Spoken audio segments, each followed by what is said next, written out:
First, we got to start with the knee block. There are 3 variations of this technique, but we'll start with the most important, which is where you put your leg, oftentimes your own knee, in front of your opponent's knee. Here's another view of it. See how Khamzat's knee is in front of his opponent's knee?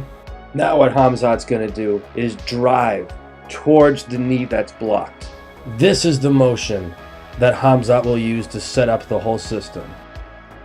Now oftentimes, Khamzat can use the knee block as a way to stay on top of his opponent. It's a leg ride in itself.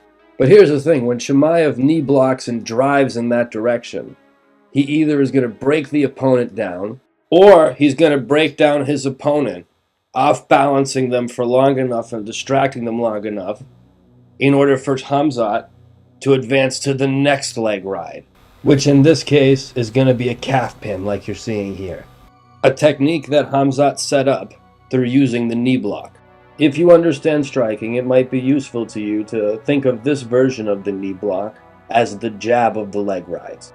It is a low effort, high reward technique that when combined with this motion of driving towards it, sets up the rest of the techniques within the leg riding system. Let's take a look at that in action. So Khamzat begins driving his opponent over that knee. And while he does that, he's able to navigate his way to getting a higher level leg ride, which is the Western hook, a technique which we'll be breaking down later in this video. Now Khamzat's going to continue pressing down towards that knee block, only now he has the knee block and the Western hook in place, so it's even worse now. And once again, he sets up a higher position using that knee block. So we've got the knee block here, right? And we've also got the Western hook still here. Now, because that Western hook is there, Khamzat can go even further up the leg ride hierarchy now. So watch Khamzat's knee as his opponent lifts his own leg up. He's trying to escape that Western hook.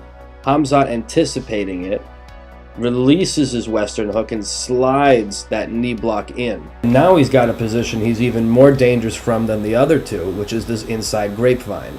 We'll be going over this move later in this video, but what's important to know is it's high up on the leg ride hierarchy. It's very good, but he got there using the knee block, something low on the hierarchy, to set it up. To really drive this point home, let's take a look at another example. So here, Khamzat has that knee block in play. And as I've been saying, he's going to use that driving motion towards this knee block in order to get his opponent off balance here. And when he does that, he sets up this calf pin. Knowing the opponent will try to free his leg from this calf pin, as you're about to see here.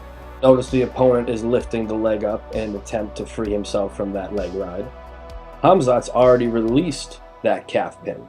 Khamzat, since he has a system, automatically knows when that leg comes up, he's going to slide his leg in that space and once again establish a high leg ride on the hierarchy, the inside grapevine.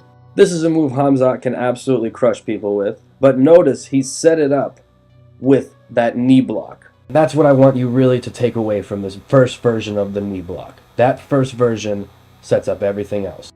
So that was the first version of the knee block. Let's take a look at the second version now. Difference being here, he's resting his knee on top of the opponent's knee instead of placing his knee in front of the opponent's knee like we saw in the first version. Now this is going to accomplish a couple things. 1, pins that opponent's leg to the floor. 2, is it's going to free up the same side hand as Chimaev. So not only are you immobilizing one of his joints, but you're mobilizing one of your own. Now let's take a look at another example. So here we can see Khamzat's hand is engaged in grappling, but as he slides that knee on top of his opponent's knee, he's now going to be able to pull that arm free and do what he likes with it. In this case, he's going to put it back into grapple, but since that knee remains on top, he's going to be able to take it out again. Now we've also got an elevated knee block, and what I mean by elevated knee block is that instead of resting on his knee, Khamzat's going to be resting on his foot for this one. That's going to put the knee up higher, elevated. And when he does this, you're going to see him pushing his knee in. In this case, it's going to trap the shoulder and keep his opponent trapped up against that cage. So that pushing in is a big one with this. A big advantage of this elevated knee block is that you're pretty much halfway to standing already. You're a lot closer to standing than your opponent is. So as your opponent gets up, like as you're seeing here, you're going to notice Khamzat is going to stand up all the way.